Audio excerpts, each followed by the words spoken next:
are here, aka Pure Freakout 10, bringing another episode of the Movie Review Show with the good movies are always reviewed. Okay, back into our movie review today. Hold on one second. Water. Anyway, continuing my Valentine's Day reviews today. And today I figure I review a film that, when you think of this film, you think of a happy movie. You literally think of a happy movie. However, when you look at the cover and you see the actual movie, doesn't match up. But I figured I'd review it for Valentine's Day because it does have some elements of it of loving each other and family and such. Well, friends and such, and friends mean a lot on Valentine's Day as well. And that film is the classic animated movie, All Dogs Go to Heaven.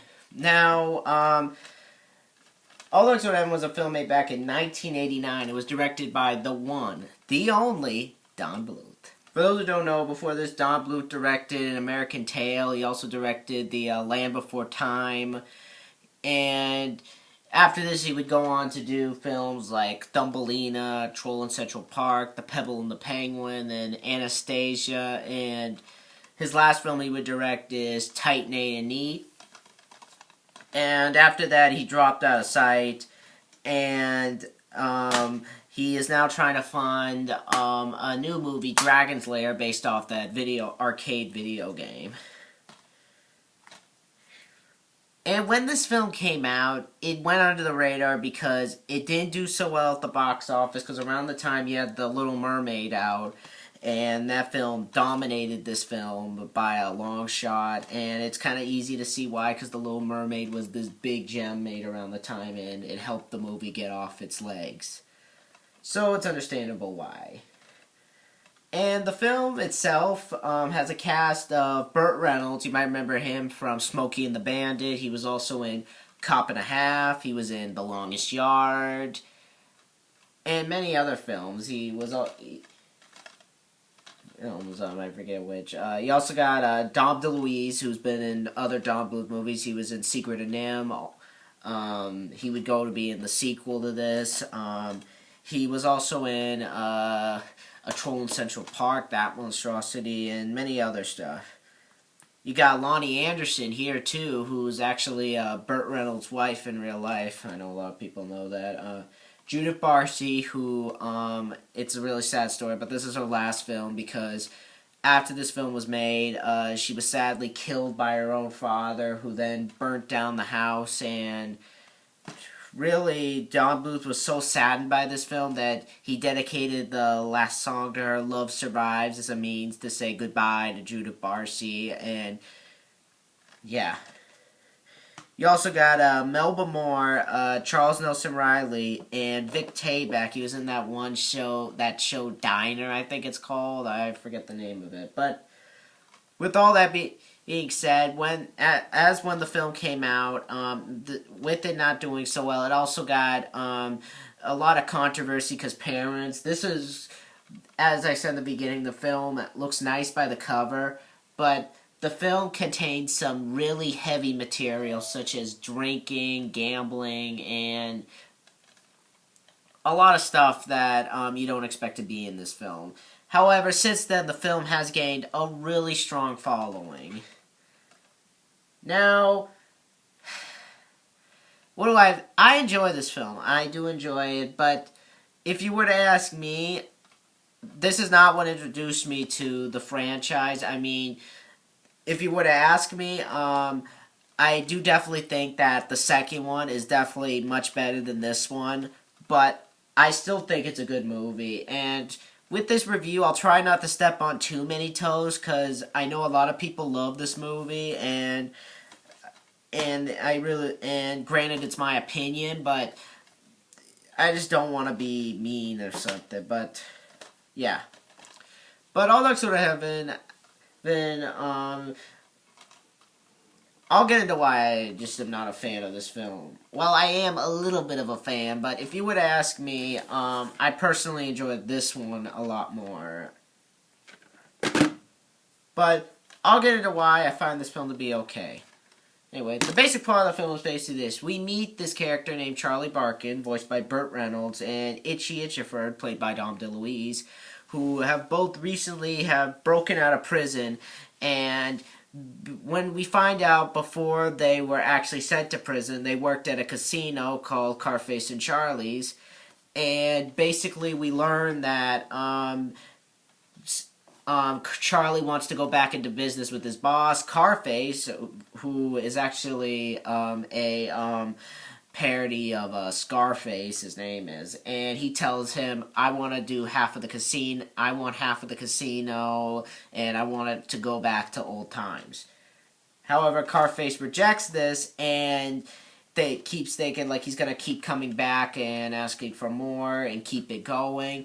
So he decides one night that he's going to get him retired, and basically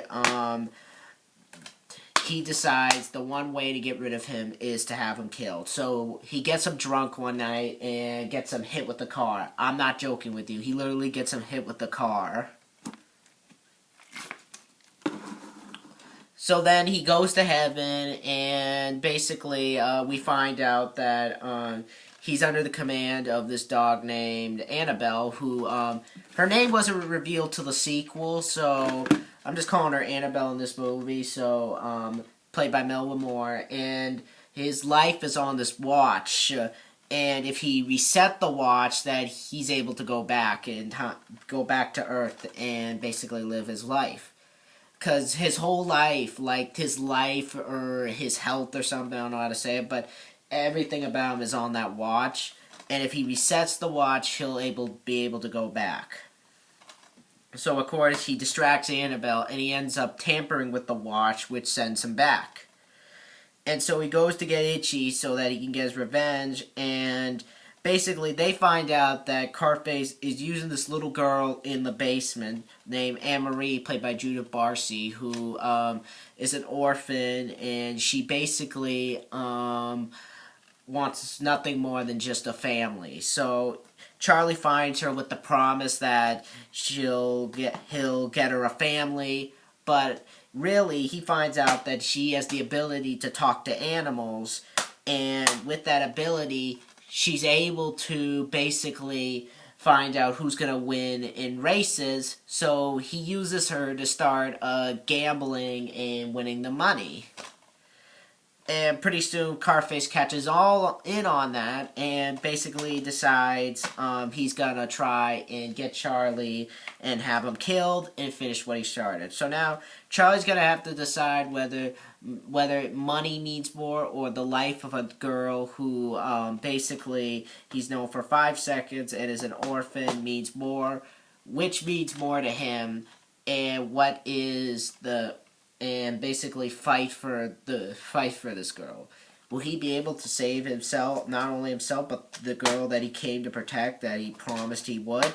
Or will he be the next one to be killed and be in the straight line with the devil? Now, All Dogs Go to Heaven, I do admit, is a classic. I do say that. And it definitely is a well-made film. I mean, the story is really, really well done. Definitely really something that is new. I never actually heard of a lot of animated films that actually deal with death and such, like this film does it. It's definitely well made. Definitely has something going for it and such, and it's definitely delivered to the table well. Don Bluth knows how to do it. And a lot of people may complain that, yeah, it's too going over the top, but a lot of other animated films deal with death and all and such, and it's well done.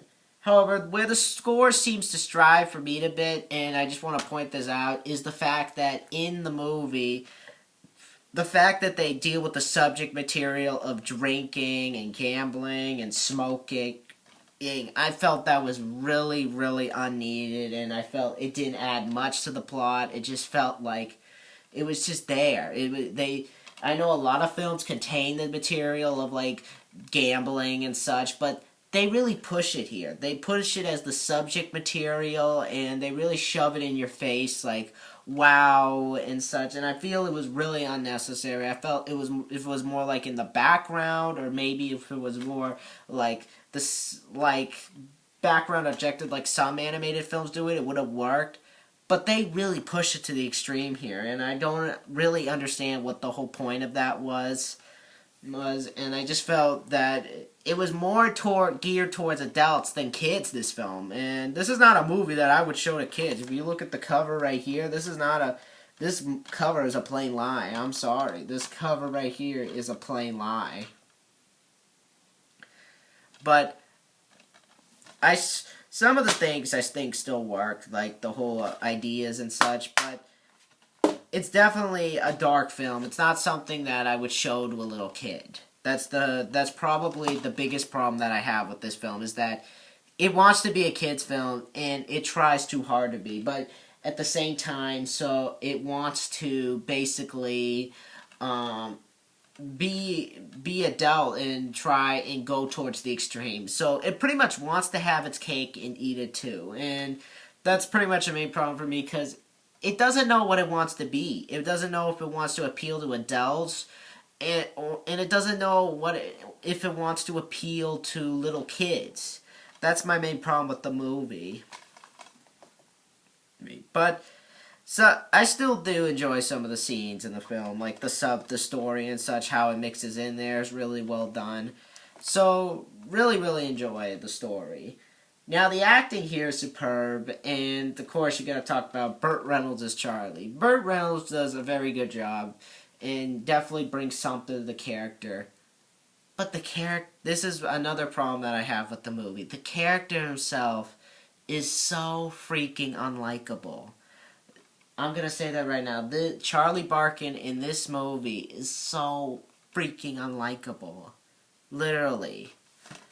Like, literally, he puts the life of this little girl in danger, and there's a point in the movie where he says, I don't care about the girl, I said some things to her, and we'll just dump her in the orphanage. And I felt that that was the most jerkish thing anybody could do. Literally. Like, why are we supposed to care for this guy? I found no reason to actually care for this guy. He struts along in the movie, giving us a big F you attitude. And really, we're left with this question, like, why are we supposed to care about this guy? Because he changes? I think it would have worked better if the character was actually likable. I know Rambo Rap for Life says the same thing. But, I agree with him. I agree wholeheartedly with him, and I think this is a film that proves this. There's something shaking in here. I feel something shaking in here. Is the case broken? No. But I just really did not like the main character, how they dealt with him. Granted, he's done justice in the sequel, because that's another story, but I think he's done better in that film. I don't want to turn this into review the second movie, because I want to save that for another time, but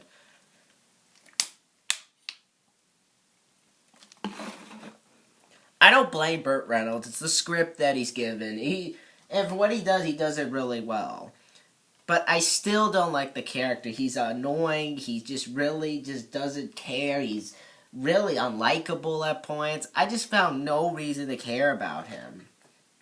And just what he does in the film is really unlikable, too. He just comes across as unlikable, uncaring, and really just mean-spirited. That's the whole way to describe this movie, is mean freaking spirited. Granted, it is well made. It's just the tone and some of the scenes don't really match up to me in some parts. Because 1 minute, there's like this one scene where there's literally a scene where Charlie's in hell, and 1 minute it's happy and sappy, so the tone's all over the place. That's the main problem that I have with this film, is its tone. The tone is all over the place. Granted, Hunchback of Notre Dame had that same tone, and that movie knew how to balance it apart from this. That movie knew how to balance it than this did. But still, the other side characters are like, we got Itchy Itchiford, played by Dom DeLuise, and he did a good job in this film. Definitely offered something. And Dom DeLuise, you can never go wrong with. He's funny as the character. You can tell he has fun. Has a lot of heart to the character. Like, one scene in the film that really had me laughing was the one scene where he's annoying the horses, and one horse hits him off the chair, and he's like, "Try it again, you, and you are glue." Love that joke. And also, Vic Tayback is very good as Carface, too. Definitely like his design. I thought he really nailed the part. Definitely really funny in some parts, too. I'm surrounded by morons. But I thought Vic Tayback was fine.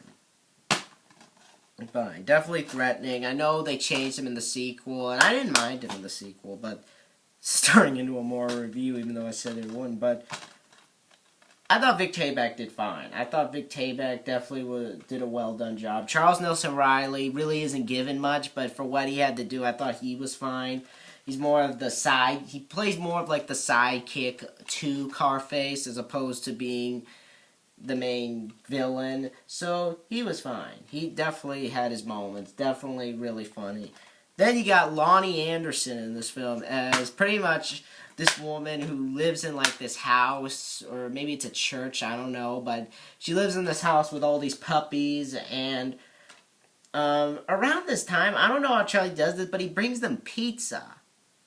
And I learned that around this time, I don't think pizza was made or something. I really don't know if pizza was made around that time or something. If anybody knows, tell me in the comments, but I doubt pizza was made around that time, and he brings them to them, and I just really didn't know where that came from. I really did not know. Now, yeah, and also, but Lonnie Anderson I thought was fine. I thought she was likable in some parts, definitely was warm-hearted, and I thought her and Bert had great chemistry together. Definitely her and Bert offered something together. So, yeah. Granted, I felt that chemistry goes nowhere, but it's fine. I just felt I wish they would have done a little bit more with that chemistry. And granted, they do have the chemistry between Sasha and Charlie in the second one, but I feel it's done better here. I know it's turning into a review of the second movie, but I don't want it to do that, but I'd rather talk about that one than this one, because I have more fond memories with that one than I do with this one. But overall, it may sound like I hate this movie, because I don't. But I don't, because it does have some redeeming elements. I like the supporting cast. I do like the animation. The New Orleans setting I thought was cool in some parts. And definitely the Seeds of Hell I thought were well animated. Definitely gritty, too. I was surprised how gritty the animation was in that scene. Definitely well done. Really well put together.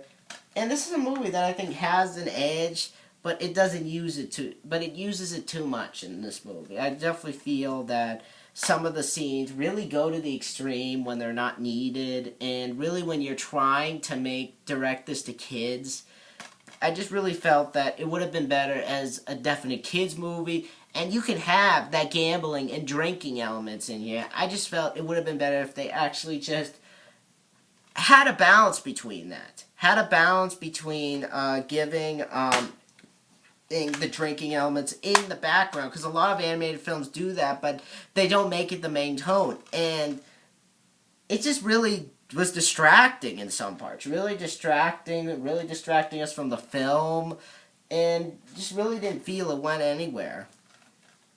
Because one minute they just put it in there, and I just felt it was really not needed. But still, overall, All That's What Heaven is not a bad film by any means. It definitely has its heart to it, definitely emotion towards the end. Even though Charlie is a jerk, that one scene towards the end where he is with Anne-Marie, it was definitely heartwarming, definitely really well done. And sad that was the last line Anne-Marie ever said, Judith Barcy ever said, because she's fine in the role. I just wish she was still around. Definitely was sad to hear about what happened to her. I know she was in Jaws: The Revenge, that movie. She deserved better than that. And this is definitely the last role that she ever did. And definitely a good role for her. her. Definitely wish that she had the career today. She would have had a good career today. But overall, All Dogs Go to Heaven, while it is dark and gritty in some parts, I don't hate the movie. And it's definitely an enjoyable, fun animated film that if you can talk to kids and make them know that there is a difference between a movie and a game in a real life, show them this. Or maybe when they're of age, maybe they'll enjoy it. So, yeah, overall, I give the movie a 7 out of 10. It's not bad. Neither is this gem that everybody says it is. It's just alright. Now, the sequel, you'll be surprised in my opinion. I'm not gonna lie, you'll be really, really surprised in my opinion. Granted, I said my opinion 1,000 times in my review, but you'll see what I have to say about this movie. Oh my god, I'm gonna get so much hate for this. But I'm built in the world, my opinion. We all are. But definitely check out All Dogs Go to Heaven. But that's my review for All Dogs Go to Heaven. I got a quick update I want to show. I left the stuff in my thing now.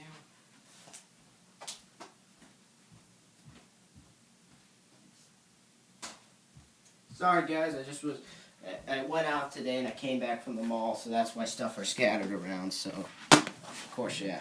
First thing I picked up on Blu-ray was The Amazing Spider-Man on Blu-ray. I was going to review this film over the summer, but unfortunately I didn't get enough time to, but I got the Blu-ray, and the Blu-ray actually is pretty good.